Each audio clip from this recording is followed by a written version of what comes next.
วัสดีครับสวัสดีเพื่อนๆทุกคนครับวันนี้มาพบกับผมเช่นเคยครับผมวันนี้ผมก็ยังอยู่ที่หมู่บ้านนางหย่องนะครับ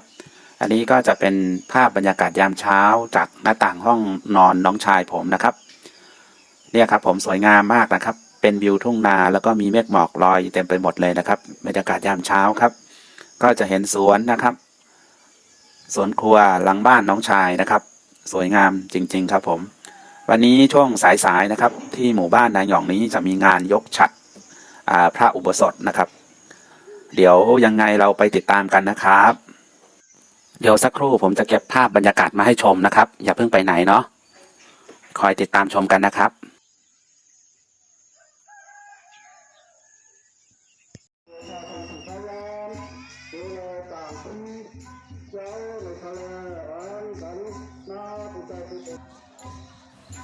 งานยกฉัตรเริ่มขึ้นแล้วนะครับเนี่ยครับจากคณะศรัทธาญาติโยม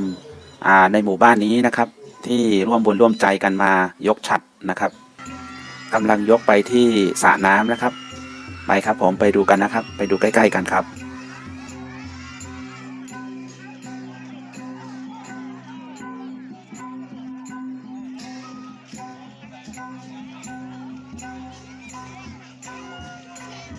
ตอนนี้คนไม่ค่อยเยอะเท่าไหร่นะครับเพราะว่ายังเช้าอยู่นะครับผม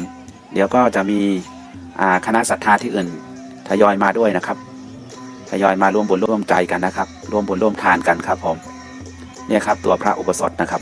ตัวพระอุโบสถนะครับจะตั้งอยู่ในสระน้ำนะครับสระน้ำตรงนี้ก็จะมีดอกบัวนะครับแต่ตอนนี้ดอกบัวมันเข้าเคลียร์พื้นที่หมดแล้วนะครับแต่มองไม่เห็นนะครับ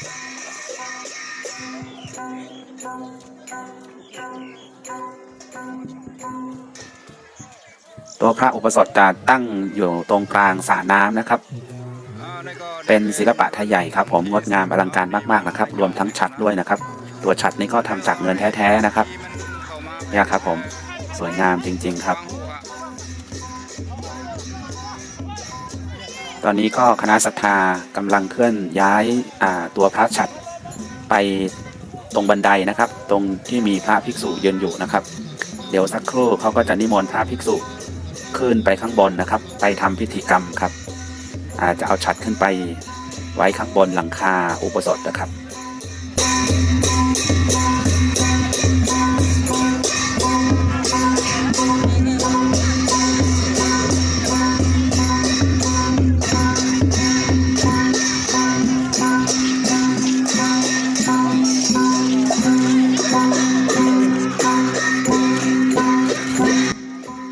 ตอนนี้ก็จะมีคณะศรัทธาจากที่อื่นที่ใกล้ที่ไกลนะครับกำลังทยอยมาร่วมบุญร่วมทานกันนะครับ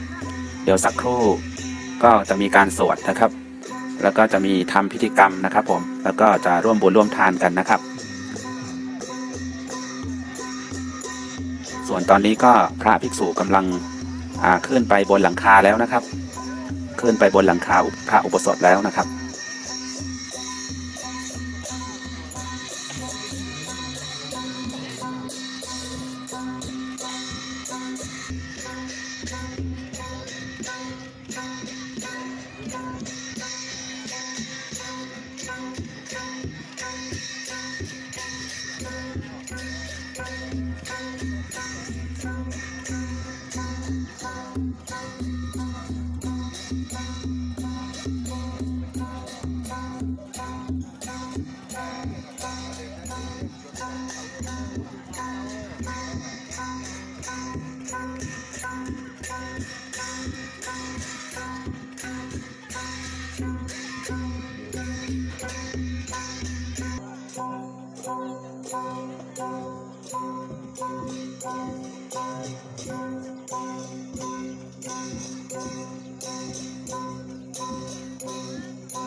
ตอนนี้มัคคทายกเขาก็กำลังประกาศรายชื่อผู้ที่ร่วมทำบุญนะครับที่เป็นเจ้าภาพในงานยกฉัตรครั้งนี้นะครับเนี่ยครับผมตัวฉัตรนี้ก็จะเป็นเงินแท้ๆนะครับเพื่อไม่ให้มีสนิมนะครับเพื่อจะได้อยู่นานๆนะครับถ้าใช้เงินแท้นี่มันอายุการใช้งานมันก็จะอยู่ได้นานนะครับแต่ถ้าไม่ใช่เงินแท้ก็อายุการใช้งานก็อาจจะไม่นานนะครับมันไม่ทนนะครับถ้าไม่ใช่เงินแท้เนาะมันจะขึ้นสนิมนะครับเวลาฝนตกนะครับในก็ได้ยกเอาที่สิมเขาขึ้นขาเมื่อไว้ดีนั่งเนื้อตอนนี้ก็คณะศรัทธาผู้หลักผู้ใหญ่ในหมู่บ้านนะครับกำลังยกฉัตรขึ้นไปด้านบนครับเนี่ยครับค่อยๆปีนขึ้นไปครับตรงนี้จะเป็นบันไดไม้ไผ่นะครับแข็งแรงนะครับ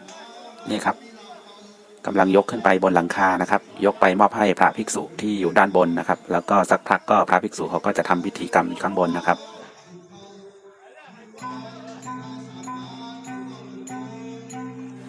ตัวพระอุโบสถนี่ก็จะมีหลังคา3ชั้นนะครับ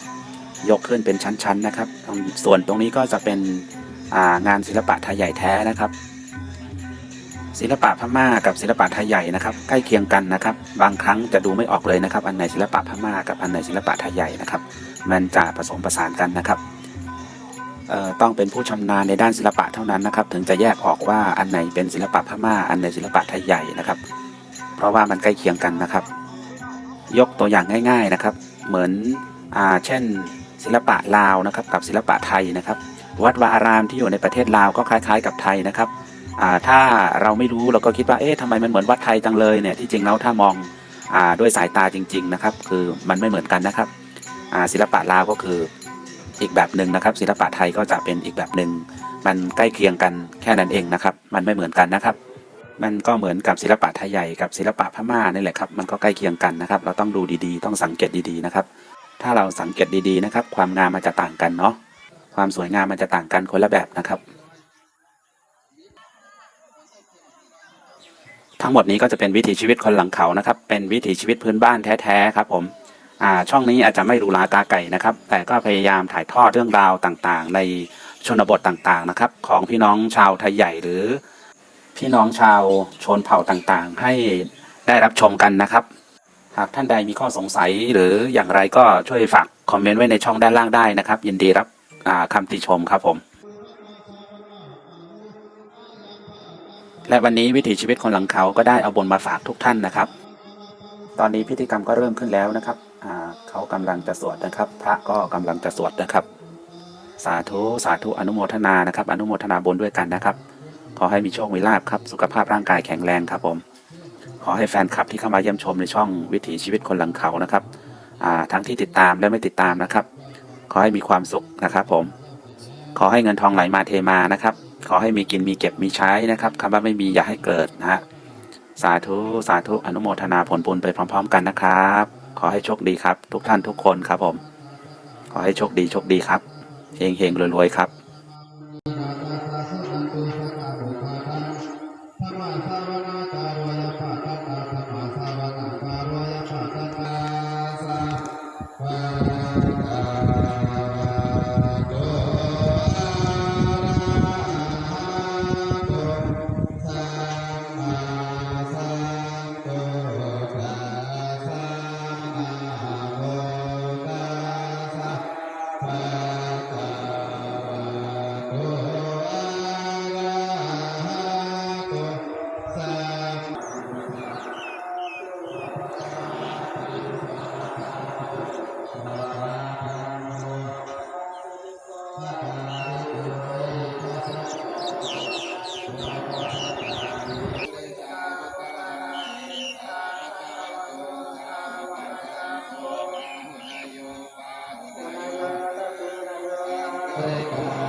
ตอ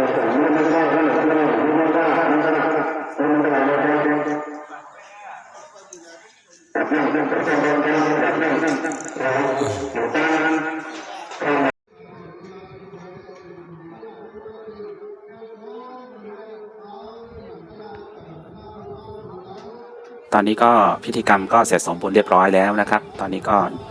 พระภิกษุที่ขึ้นไปสวดข้างบนก็กำลังจะลงมาข้างล่างนะครับหลังจากนั้นก็จะมีการตักบาตรพระภิกษุสามเณรไปพร้อมๆกันนะครับและทั้งหมดนี้ก็จะเป็นงานยกพระฉัตรขึ้นพระอุโบสถนะครับจากช่องวิถีชีวิตคนหลังเขานะครับท่านใดยังไม่เคยเห็นก็จะได้เห็นนะครับท่านใดยังไม่เคยได้ชมก็จะได้ชมนะครับขอบพระคุณทุกท่านที่เข้ามาติดตามชมในช่องวิถีชีวิตคนหลังเขานะครับขอบพระคุณมากๆครับผม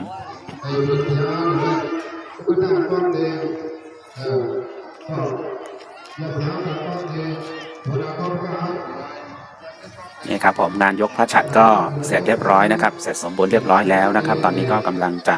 นิมนต์พระภิกษุสงฆ์สามเณรนะครับแล้วก็ทำพิธีตักบาตรเทโบนะครับแล้วก็จบงานไปด้วยดีนะครับผมสาธุสาธุอนุโมทนาไปพร้อมๆกันนะครับหากท่านใดชอบคลิปนี้ก็ฝากกดไลค์กดแชร์กด Subscribe ไว้นะครับเผื่อมีคลิปใหม่เข้ามาท่านจะได้ไม่พลาดนะครับผมงั้นก็ผมขออนุญาตปิดคลิปไปก่อนนะครับเจอกันใหม่ในคลิปหน้าครับสวัสดีครับ